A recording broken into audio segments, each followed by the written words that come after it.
Waitress serves last customer. Little did she know he would change her life forever. Emily Johnson was wiping down the last tables at the Home Flavor restaurant when she noticed one customer still seated in the most secluded corner of the dining room. It was Christmas Eve and everyone else had already left for their family celebrations, but this grey-haired gentleman remained there, absent-mindedly stirring the coffee he'd ordered over an hour ago. She approached with the dish towel in hand, noticing how he watched her with an odd intensity. His eyes seemed to glisten with unshed tears, and a melancholic smile spread across his wrinkled face whenever she passed by. "Would you like anything else, sir?" asked Emily, trying to sound professional despite the exhaustion from a full day's work. "No, thank you.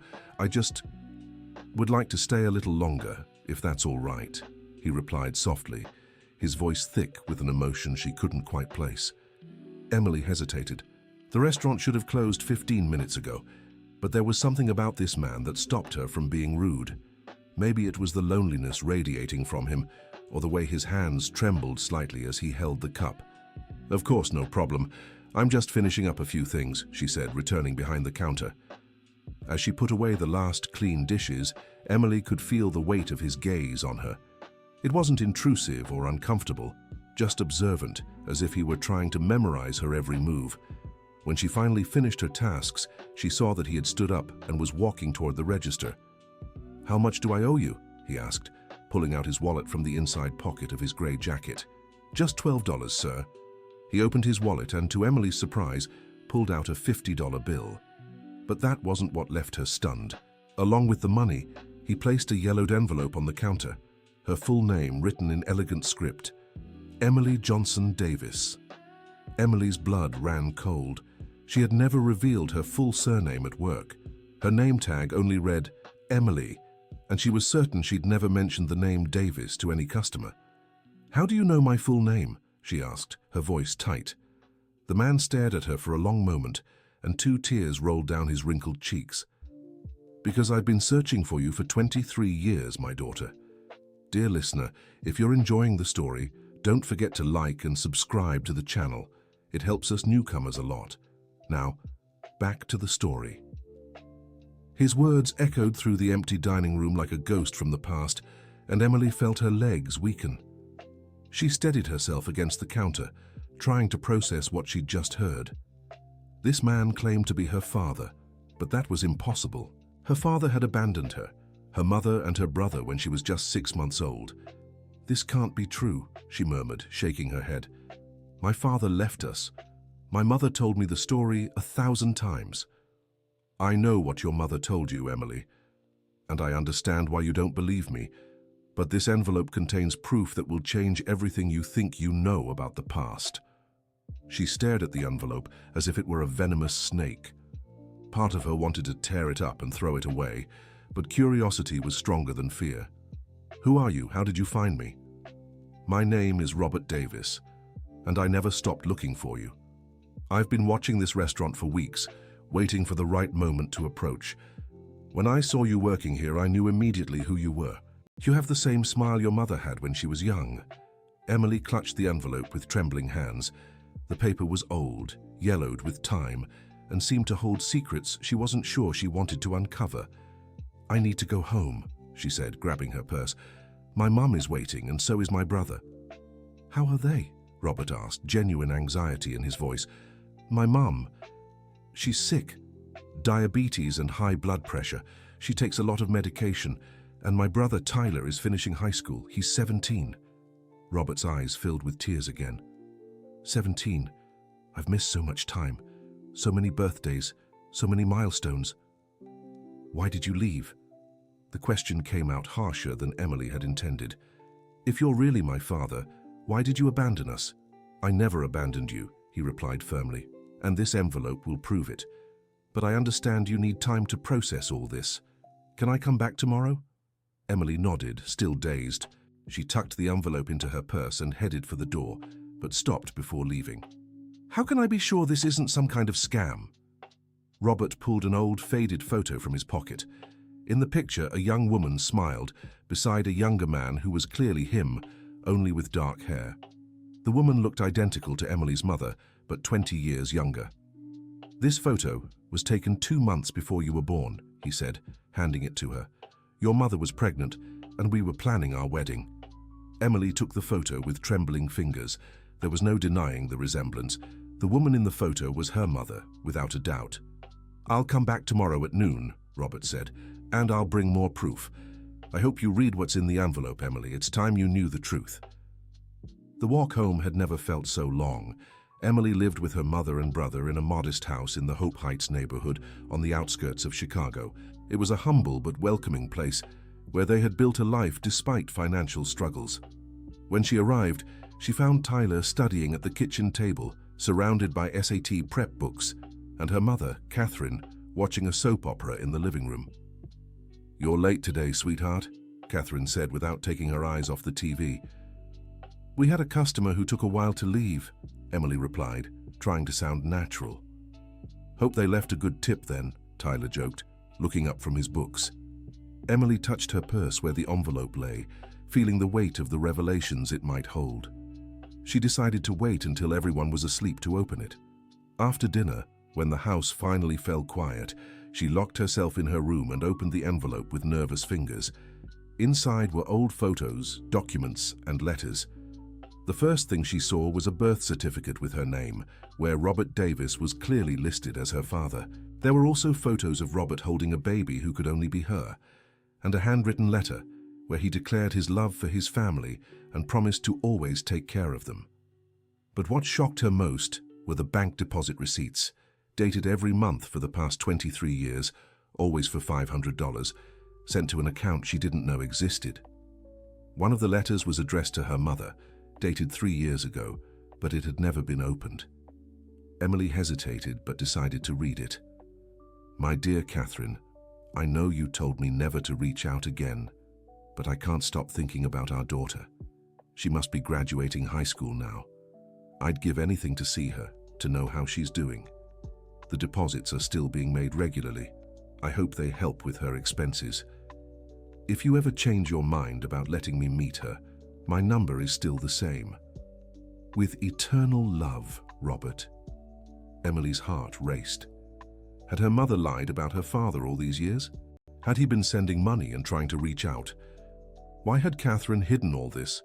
With trembling hands, she kept examining the documents.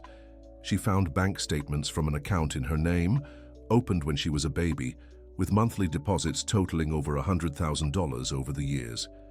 It was an amount that could have completely changed their lives, paid for college, better treated her mother's illness. But the most shocking document was at the bottom of the envelope. A court order from 3 years ago, where Robert had requested visitation rights and Catherine had contested it, claiming he was dangerous to the family. The judge had denied the request due to lack of evidence that Robert posed a risk. Emily spent the entire night awake, rereading every document, trying to understand how she had lived so long without knowing the truth. When the sun rose, she had more questions than answers, but one certainty: she needed to confront her mother. At breakfast, Catherine noticed her daughter's tired face. "Are you okay, Em? You look like you didn't sleep." "Mom, I need to ask you something," Emily said, placing the photo of Robert and Catherine when they were young on the table. The coffee cup slipped from Catherine's hands and shattered on the floor. Tyler stopped eating and looked at the photo, then at his mother, then at his sister. "Where did you get this?" Catherine asked in a shaky voice. "My father showed up at the restaurant yesterday." The silence that followed was deafening. Catherine stood up slowly and began picking up the broken pieces of the cup, but her hands trembled so much that she ended up cutting herself. "Mom!" Tyler got up to help her. "Both of you, sit down," Catherine ordered with an authority she rarely showed. "It's time you knew the truth." Emily felt her world crumbling with every word her mother spoke. Catherine told them how she had fallen in love with Robert at 19, how they had planned a life together, but how everything changed when Emily's grandmother, Mrs. Eileen, discovered that Robert came from a middle-class family and had ambitions to succeed in life. "Grandma Eileen thought he would abandon us as soon as he found success," Catherine explained, avoiding her children's gaze. "She said ambitious men were no good, that he was only with me because I was pretty, but that once he found someone better. But that doesn't justify lying to us our whole lives. Tyler exploded, who had remained silent until then. You don't understand how hard it was. I was so young, so scared. My mother filled me with fear every day. She said Robert would disappear when you were born, Emily. And did he disappear? Emily asked, tears in her eyes. No, Catherine sighed. He tried to stay. He tried so hard. But my mother, she did things she shouldn't have. What kind of things? Catherine covered her face with her hands and began to cry.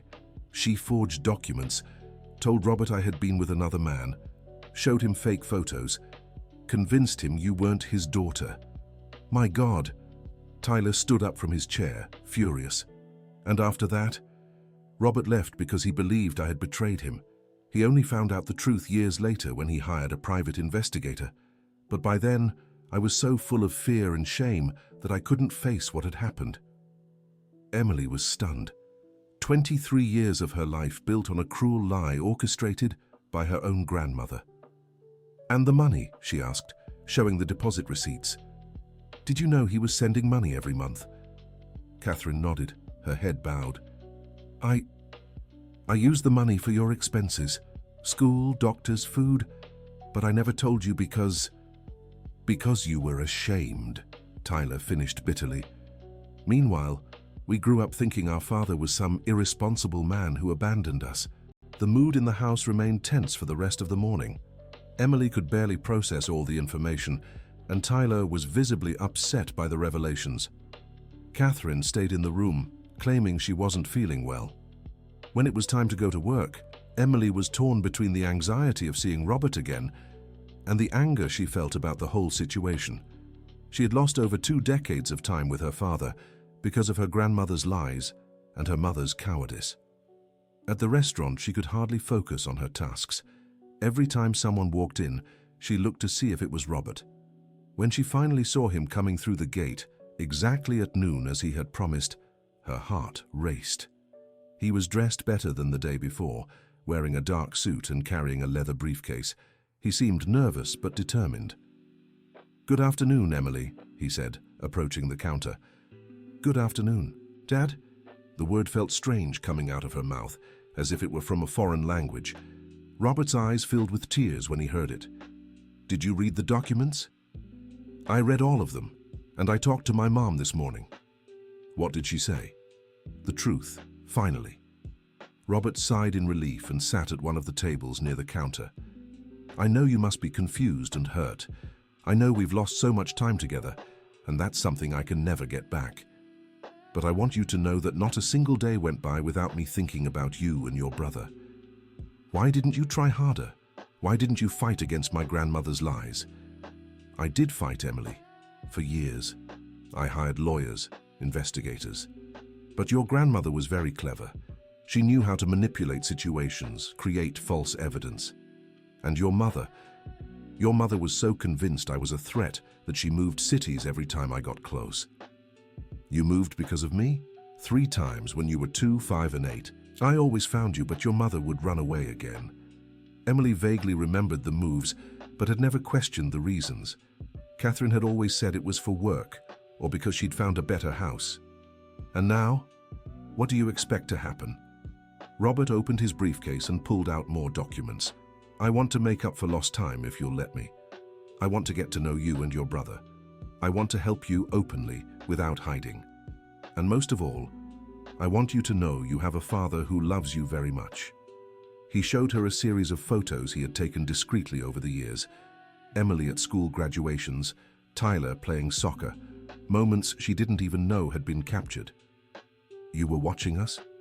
"From a distance, always from a distance. I never wanted to scare you or cause trouble, but I needed to know how you were, if you were happy, if you needed anything." It was a strange feeling, knowing she had been watched without realizing it, disturbing yet comforting at the same time. "My brother is really angry," Emily said. "He doesn't understand why our mum lied all these years." "I understand his anger. I was angry for a long time too. But over the years, I learned that your mother was also a victim in this story. She was very young and was manipulated by someone she trusted." "Are you saying you forgive her?" "I forgave her a long time ago.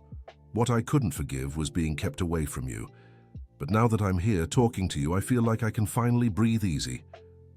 Dear listener, if you're enjoying the story, don't forget to like and subscribe to the channel. It really helps those of us just starting out. Now, continuing. Emily spent the rest of her shift talking to Robert between serving other customers. He told her about his life, how he had built a small construction company, how he had thrown himself into work to forget the pain of being away from his children, and how he had never married again. I never wanted to start another family, he explained. I already had a family, I was just temporarily separated from it. When the restaurant closed, Robert offered to take Emily home, but she thought it would be too traumatic for Catherine and Tyler. They agreed to meet the next day so he could get to know her routine better and plan how to approach Tyler. He's going to have 1,000 questions, Emily warned. My brother is very smart and doesn't accept half answers. I expect nothing less from him, Robert smiled, and I hope I can answer every question he has. That night, Emily came home and found Tyler studying, but she noticed he was more distracted than usual. Catherine had locked herself in her room after breakfast and only came out for lunch. How was seeing him again? Tyler asked without looking up from his books. Strange, confusing, but good. I think it was good. Does he want something from you? He wants to get to know us. He wants to make up for lost time. Tyler closed the book and looked at his sister. And do you believe him? I saw the proof, Tyler. Photos of us he took secretly all these years. Bank deposit receipts, letters to my mom. He never stopped trying to reach out. And Mom always knew about this? Always. Tyler shook his head, visibly disappointed. I can't understand how she could lie for so long, all these years thinking our father was a coward. She was very young when it all happened, and our grandmother manipulated her. That doesn't excuse it, Em. We've been adults for years. She could have told the truth at any time. Emily agreed with her brother, but also understood the fear Catherine must have felt all those years. Confessing such a big lie after so long took a courage not everyone had. He wants to meet you, Emily said. I want to meet him too. But I'm angry. Really angry. At him? No. At the situation. At being robbed of having a father my whole childhood and teenage years. At our mom for allowing it. I get your anger. I'm feeling the same way. But you decided to give him a chance. I did. Because staying angry won't change the past. And maybe it's time to build a different future. Tyler was thoughtful for a few minutes. All right, I want to meet him too, but he'll have to answer a lot of questions. He said he's ready for that. Then bring it on. The next day, Emily arranged for Robert to meet them at the restaurant after work. She had managed to switch shifts with a co-worker to leave early and have time to talk properly. Robert arrived promptly at 5 in the evening, carrying a gift bag. He seemed even more nervous than the previous days, which was understandable. He was finally meeting his son. Tyler had arrived earlier and was sitting at a back table, watching everything with an analytical gaze. When he saw Robert enter, he stood and walked over with determined steps. You must be my father, Tyler said, extending his hand formally. And you must be Tyler, Robert replied, shaking his son's hand with visible emotion. You've grown so much. You're almost as tall as me. I have some questions, Tyler said, getting straight to the point. I figured, ask me anything. They sat down and Tyler began his interrogation. He asked about the years of absence, the attempts to reach out, the money sent, the secretly taken photos. Robert answered each question patiently and honestly, showing documents when needed. Why didn't you sue our mom for keeping us away from you? Tyler asked. Because suing your mother would have meant traumatizing you even more. And because I believed that one day the truth would come out naturally. Did you ever think about giving up? Every day. But every time I thought about quitting, I remembered the day you were born. I remembered holding Emily in my arms when she was a baby. I remembered how your mother talked about having more children, about what our family would be like. Those thoughts gave me the strength to keep going. Tyler paused, as if processing the information. And now? What do you want from us? I want to be your father. I know I can't get back the lost years, but I want to be here from now on. I want to help you with your studies. I want to know your dreams, your fears. I want to be there for the important moments in your life. What if I don't want that? What if I decide I'd rather keep going without a father? The question hit Robert like a punch to the gut, but he answered calmly. Then I'd respect your decision, but I'd hope that one day you might change your mind. Tyler looked at Emily, then back at Robert. Okay, I'll give it a try, but it has to be gradual. I can't just pretend you've always been here. I completely understand. We can take it at whatever pace you're comfortable with. Robert opened the bag he'd brought and took out 2 wrapped gifts. I know it might seem strange to give gifts after so long, but these are things I bought over the years and saved, waiting for the day I could give them to you. Emily opened hers first. It was a delicate necklace with a heart-shaped pendant, engraved with, "To my daughter, with endless love." "It's beautiful," she said, visibly moved. Tyler opened his and found an elegant watch with an engraving on the back. To Tyler, may time be on our side from now on. "Thank you," he said, clearly touched despite trying to stay composed. "I have a question for both of you," Robert said. "How are you doing financially? I know your mother is sick and that you've been working to support the family, Emily." "It's been hard," Emily admitted. "Mom's medicine is expensive, and with my waitress salary, we can barely cover the basics. Tyler had to give up his SAT prep course because we couldn't afford it. And I work as a pizza delivery guy on weekends to help out," Tyler added. Robert shook his head, visibly concerned. "You shouldn't have to go through this. The money I've been depositing all these years was meant to prevent these hardships." "Our mom used the money for basic expenses," Emily explained, "but we never knew it came from you." "Well, now you know, and from now on, I want to help openly. I can pay for Tyler's prep course, I can help with your mom's medicine, I can—" "Hold on," Tyler interrupted. "We don't want you to think we're only accepting you now because of the money. I don't think that, but you're my children, and it's my duty and my joy to help you. Maybe we can accept some help gradually," Emily said, "starting with Mom's medicine. It would be a relief not to worry about it every month. Consider it done." They talked for 2 more hours, and when they said goodbye, there was a sense of hope in the air. Rebuilding a family relationship after so long wouldn't be easy, but everyone seemed willing to try. On the way home, Tyler was quieter than usual. "What's on your mind?" Emily asked. "I'm thinking he seems like a good person, and I'm angry that we lost so much time without knowing him." "I feel the same way. And I'm angry at our mom. Really angry. I think we need to have a serious talk with her." When they got home, they found Catherine in the kitchen, making dinner. She seemed to have been crying and her eyes were swollen. "How was the meeting?" she asked without looking up from the pot. "It was good," replied Emily. "He's a kind and patient person." "And he wants to help with your medication," added Tyler, his tone sharper. Catherine sighed and turned to her children. "I know you're angry with me, and you have every right to be." "Mom, you lied to us our whole lives," said Tyler. "How can we trust you after this?" "I know I was wrong. I know I was a coward. But I was so afraid." "Afraid of what?" asked Emily. "He never showed any signs of being violent or dangerous." "It wasn't fear of him. It was fear of admitting I'd been deceived by my own mother. Fear of acknowledging I'd kept you from having a father all these years. Fear that you'd hate me when you learned the truth." "We don't hate you," said Emily, softening her tone. "But we're hurt. And disappointed," Tyler added. "I understand, and I'll do whatever it takes to earn back your trust." "What do you think about him wanting to meet us?" Emily asked. I think it's about time. He has the right to be your father, and you have the right to have one. And you? How do you feel about him?" Catherine grew thoughtful for a long moment. "I still love him. I never stopped loving him, but I know I made mistakes he might never forgive." "He said he's already forgiven you," said Tyler, surprising his mother. "He really said that?" "He did. He said you were also a victim in this situation." Catherine's eyes filled with tears.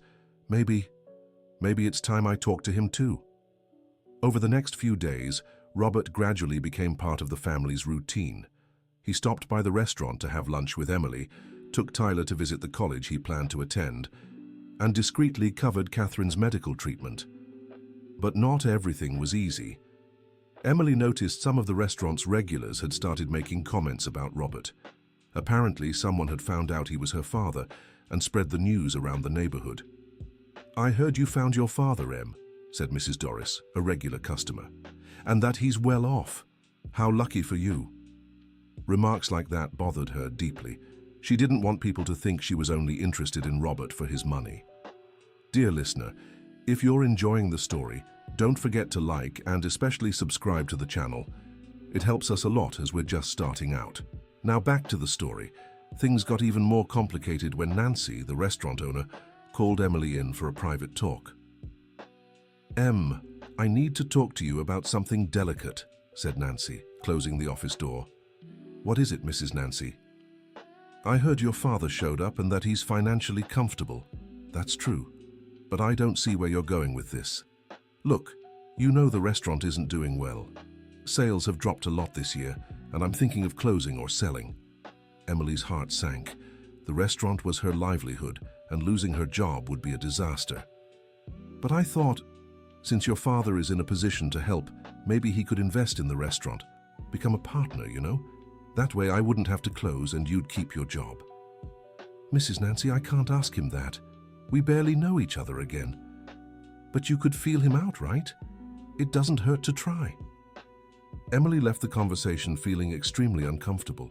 She didn't want to use Robert, but she also didn't want to lose her job.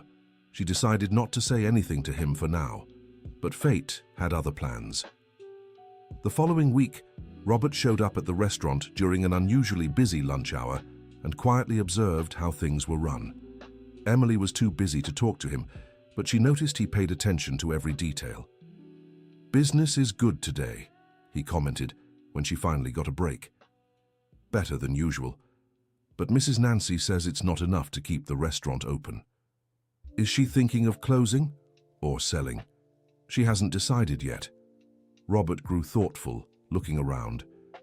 "You know, this place has potential. Good location, adequate space, established clientele.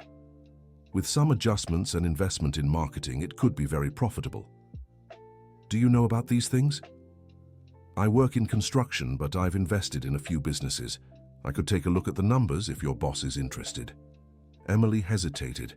Could this be the opportunity Nancy had been waiting for? But she didn't want Robert to think she had orchestrated the situation. "I can talk to her, but I don't want you to think I'm trying to get something out of it." Robert smiled and placed a hand on his daughter's shoulder. "Emily, you're my daughter. If I can help in a way that's also good for me as an investment, why not? It wouldn't be a favor. It'd be business." Nancy was thrilled when Emily mentioned the possibility of Robert investing in the restaurant. She immediately set up a meeting to go over the books and discuss options. "Your father is an angel," Nancy said, organizing papers on the office desk. "I always knew you were a lucky girl." Emily hoped Robert wouldn't back out when he saw the restaurant's real financial situation. The numbers weren't encouraging. Accumulated debts, equipment in need of repairs, inconsistent business. Robert analyzed everything carefully, asking technical questions and taking notes. After 2 hours, he leaned back in his chair. "Well, the situation isn't great, but it's not hopeless," he said. "With an injection of capital to pay off debts, some investment in renovations and new equipment, and the right marketing strategy, this place could turn a profit."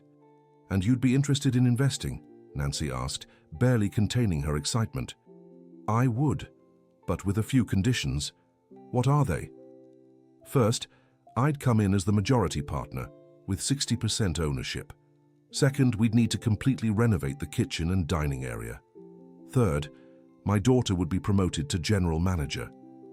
Nancy looked at Emily, then back at Robert. "General manager? But she doesn't have administrative experience.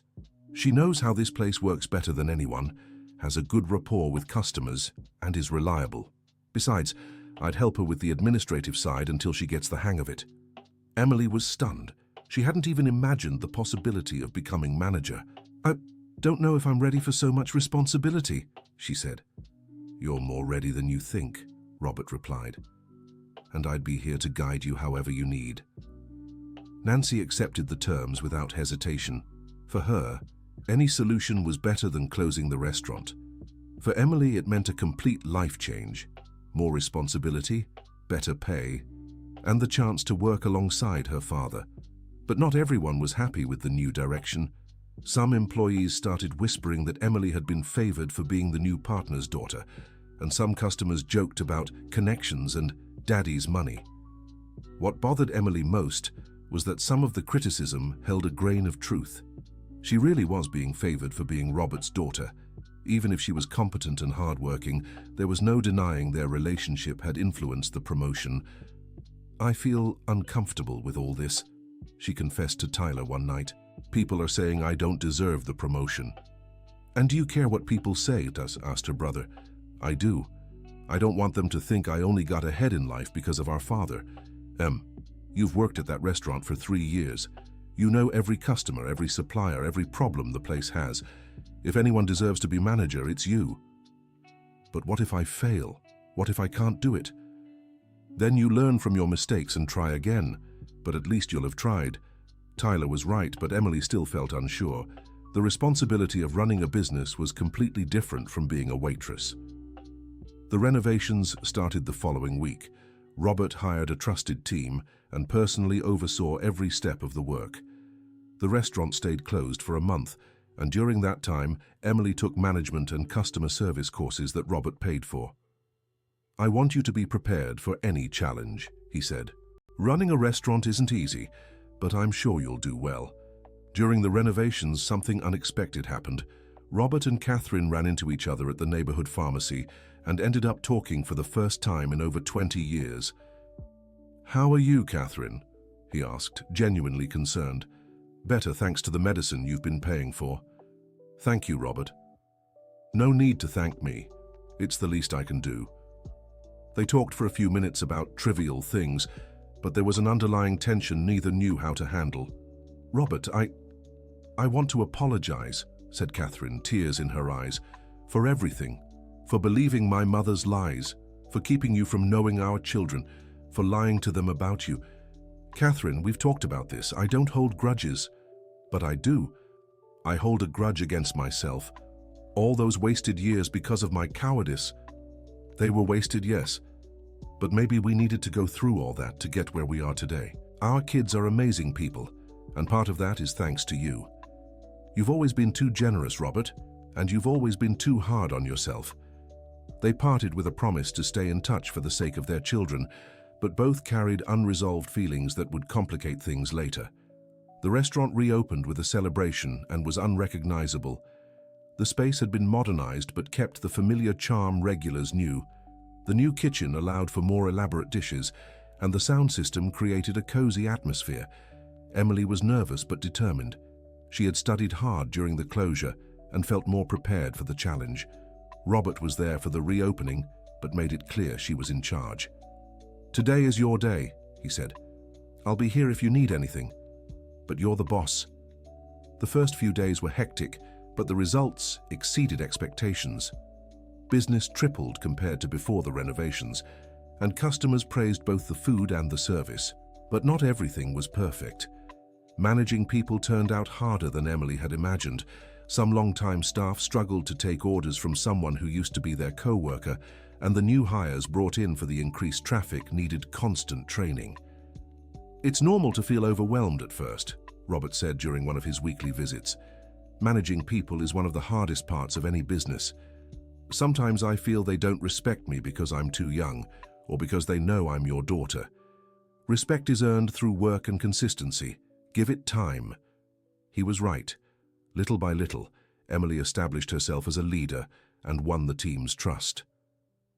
She implemented some changes that improved the efficiency of the service and created a commission program that motivated the waitstaff to sell more.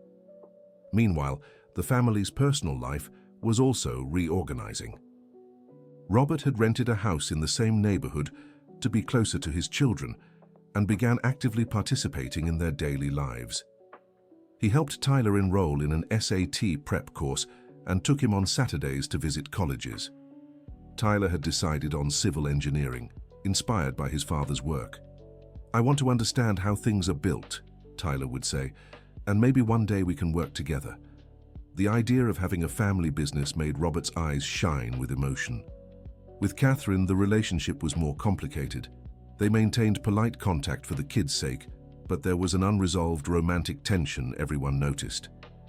"Why don't you two talk properly and sort this out?" Emily asked one evening when they were all having dinner together. "There's nothing to sort out," Catherine said, avoiding Robert's gaze. "Of course there is," Tyler insisted. "You still care about each other. Anyone can see that." "Things aren't that simple," Robert replied. "You can't turn back time just because you want to." "But you could try building something new," Emily suggested. The conversation ended there, but it planted a seed in everyone's mind. 3 months after the reopening, the restaurant had established itself as one of the best in the area. Emily had become a capable and respected manager, and the monthly revenue was 3 times higher than before the renovations. That's when Robert arrived one morning with a proposal that would change everything again. "I have an opportunity to expand the business," he said, sitting at the table that had become his regular spot. A prime commercial space became available downtown. It's bigger than this one and has potential for a more upscale restaurant. "Upscale how?" Emily asked. "A place for romantic dinners, business events, family celebrations, with a gourmet kitchen and a more refined atmosphere." "And what would happen to this restaurant?" "We'd keep both. This one would remain the neighborhood family restaurant, and the new one would be the fine dining spot downtown. You could oversee both." The proposal was tempting, but also daunting. Managing one restaurant was already challenging enough. 2 would be exponentially harder. "I don't know if I'm ready for that much responsibility." "You weren't ready to manage this one either, and look how well you've done. Besides, I'd hire a manager for the day-to-day at the new restaurant. You'd be the general supervisor for both." "And why are you proposing this? Aren't we already doing well with this one?" Robert smiled mysteriously. "Because I have a bigger plan, a dream I'd like to share with you." "What kind of dream?" "I want to create a network of family restaurants. Not a franchise, but our own locations, each with its personality, but all maintaining the same quality and service standards." Emily's eyes widened. It was an ambitious vision, but also exciting. "And where does Tyler fit into this?" "When he graduates in engineering, he can handle the physical expansion of the restaurants. Renovations, new constructions, projects. It would be a truly family business." "And our mom?" "Your mother? Well, she's always been good with numbers. She could handle the accounting for all locations." It was the first time Robert had mentioned including Catherine in the business plans. Emily was curious about the motivations behind that decision. "Have you talked to her about this?" "Not yet. I wanted to talk to you first." "And what have you two been talking about when you meet?" Robert blushed slightly. "We talked about you two mostly, about how you're growing, about plans for the future." "That's it?" "Well, sometimes we talk about the past too, about the mistakes we made, about the opportunities we missed." Emily smiled. It was obvious there was more going on between Robert and Catherine than they admitted. "Can I ask a personal question?" "Of course." "Do you still love our mom?" Robert stayed silent for a long moment, looking out the window. "I never stopped loving her. Even with all the hurt, all the disappointment, the feeling was always there. But love alone doesn't build relationships. You need trust, communication, a willingness to grow together." "And do you have those things?" "I don't know. We're still learning to trust each other again." "But would you want to try?" "I would. But I don't know if she wants the same thing." Emily decided it was time for a family intervention. That night, she talked to Tyler about their parents' situation. "They're 2 adults who clearly still care for each other but are too scared to admit it," she said. "So what can we do? We can set up some situations where they're forced to be alone and really talk. Like a blind date? Something like that." They came up with a plan. The following week, Emily told her mother she needed to discuss some issues about the restaurant and asked to meet at a neighborhood steakhouse. At the same time, Tyler told Robert he wanted to show him a school project. Same place, same time. When Catherine and Robert arrived at the steakhouse and realized they'd been tricked by their kids, they were embarrassed. "Seems our children are scheming," Robert said with an amused smile. They think we're teenagers who need help getting together, Catherine replied, also smiling. Well, since we're here, how about we have dinner together? Not as a date, just as two parents discussing their kids' future. Fine, but you're paying. Deal. They talked for 2 hours, the longest, most open conversation they'd had since reconnecting. They spoke about the kids, regrets, old dreams and new ones. Remember when we planned to open a bakery? Robert asked. I do. You wanted to make artisan bread and I'd handle the sweets. You were always better in the kitchen than me. Not true, you just didn't have the patience to learn. I could still learn, if you'd teach me. Catherine studied him, trying to figure out if he was talking just about cooking or something bigger. Robert, we're not the same people we were 23 years ago. I know, but maybe the people we've become fit better than the ones we were before. And if we don't fit, if we try again and it goes wrong, then at least we'll know we tried. Catherine grew thoughtful. It was tempting to believe they could start over, but she still carried too much fear and guilt. I need time to think. That's fine. I waited 23 years. I can wait a little longer. When they got home, Emily and Tyler were eagerly waiting to hear how the date went. You two are banned from setting up any more meetings, Catherine said, but she was smiling. Does that mean you talked? Tyler asked. We did, Robert replied, and we concluded we have very nosy children. But also very loving ones, Catherine added. In the days that followed, Robert and Catherine started spending more time together, always with the excuse of discussing the kids or the restaurant. But everyone could see there was more than friendship in those meetings. The big change came 2 weeks later, when Catherine showed up at the restaurant during lunch hour. She rarely visited her daughter's workplace, so Emily was worried. Did something happen, Mom? I want to talk to your father. Is he here? He's in the office, reviewing this week's numbers. Catherine took a deep breath and headed to the office. Emily lingered by the door, trying to overhear the conversation, but they spoke too quietly. After half an hour, Robert came out of the office with a huge smile on his face, followed by Catherine, who was flushed but also smiling. What happened? Emily asked. Your mother agreed to my proposal to work together at the new restaurant, Robert said. Just that. And a few other things too, Catherine added shyly. What other things? We decided to give it another try, Robert said, wrapping an arm around Catherine's waist. Slowly, carefully, but we're going to try. Emily shrieked with joy and ran to hug them both. The news spread quickly through the restaurant, and all the staff celebrated as if it were a personal victory. Tyler was just as thrilled when he heard about his parents' decision. It was as if the broken pieces of their family were finally coming back together. But there's one condition, Catherine said. We'll live separately for now. I want to make sure we're together for the right reasons, not just out of nostalgia or for the kids. That seems fair, Robert agreed. The following months were filled with hard work and new discoveries. The second restaurant opened downtown and became an instant success. Emily showed a natural talent for management that even impressed Robert. Tyler aced his SAT and started his civil engineering degree. On weekends, he helped at the restaurant and learned about business management from his father. Robert and Catherine slowly rediscovered each other. They had dinner together twice a week, worked side by side at the new restaurant, and gradually rebuilt the trust and intimacy they'd lost. It's strange how some things have changed and others stayed exactly the same, Catherine remarked one night as they closed the downtown location together. What do you mean? You still hum when you're focused. You still rub your forehead when you're worried. You still make that little face when you like something you're eating. And you still bite your lip when you're nervous. You still alphabetize everything. You still make that clicking sound with your tongue when you're annoyed. You noticed all that? I never stopped noticing you, Catherine. That was when they kissed for the first time in over 20 years. It was a shy kiss, full of memories and hope, but also fear. Now what? Catherine asked. Now we keep building, one day at a time. Their relationship grew naturally. 6 months later, Robert sold the house he'd been renting and moved back in with the family.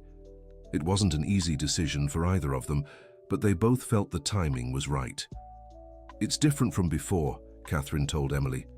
Back then, we were two kids playing house. Now we're two adults choosing to build a life together.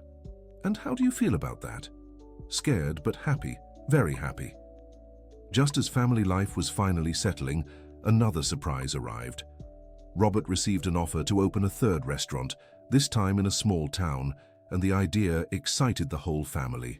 It would be a chance to really establish our brand, he explained during a family dinner, and a test to see if we can expand to other cities. But who would manage a restaurant so far away? Tyler asked. Well, I was thinking maybe you two could move there for a while. Emily could oversee the opening and initial operations, and Tyler could monitor the construction and renovation of the space. The proposal was challenging. Emily had never lived far from her family, and Tyler was in his second year of college. I could transfer my enrollment to a university there, said Tyler. It would be an interesting experience. And I've always wanted to explore smaller towns, said Emily. It could be an adventure. You'd have our full support, said Robert, and you could come back whenever you wanted. But what if it doesn't work out? Asked Catherine, worried about the idea of her children moving away. Then we close the restaurant there and you both come back home, replied Robert. No risk is worth more than your happiness. After much discussion, they decided to take on the challenge. The move to the countryside would be temporary, just to establish the business. If it succeeded, they could hire local managers and return to Chicago. The farewell was emotional. Robert and Catherine went with them to help with the setup, but the thought of leaving their children living alone in another city was frightening. You'll do great, said Robert, hugging them at the airport. I trust you. And if we need anything, you're just a phone call away, added Catherine. The experience in the countryside exceeded all expectations. Emily discovered she had a talent for expanding businesses, and Tyler proved to be an excellent construction supervisor. The restaurant opened in grand style and quickly became a local favorite. But most importantly, the experience brought the siblings even closer. Living together, away from their parents, helped them understand each other better and strengthened their bond. Did you know our family is kind of crazy? Said Tyler one night as they closed the restaurant. Crazy how? Just think. Our parents separated because of lies, spent 23 years apart, accidentally reunited, realized they still loved each other, got back together, and now have a restaurant chain run by the children they lost and found again. When you put it that way, it really does sound like a movie plot. But would you change anything? I'd change the lost years. I wish our family had always been whole. But maybe if we hadn't gone through all that, we wouldn't appreciate what we have now as much. That's true, sometimes things need to break so they can be fixed even stronger. They stayed in the countryside for 6 months, enough time to establish the restaurant and train a competent local team. When they returned to Chicago, the welcome at home felt like heroes coming back from war. You've grown, said Catherine, hugging her children. We can see the difference. We really have, agreed Emily.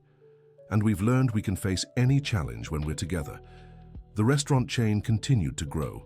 Within 2 years, they had 5 locations across the greater Chicago area, each with its own personality, but all maintaining the family standard that became the business's trademark. Tyler graduated in civil engineering and officially took charge of the company's physical expansion. Emily specialized in business management and became the general director of all locations. Finally, Robert and Catherine decided to remarry. It wasn't a big ceremony, just an intimate celebration with their children and a few close friends, but it was a deeply symbolic moment for the whole family. This time, it's forever, said Robert during the ceremony. This time we know the value of what we have. And this time we won't let anyone destroy our family, added Catherine. The wedding marked the beginning of a new chapter for everyone. The family was finally complete, united, and thriving. The businesses were doing well, relationships were solid, and the future seemed full of possibilities.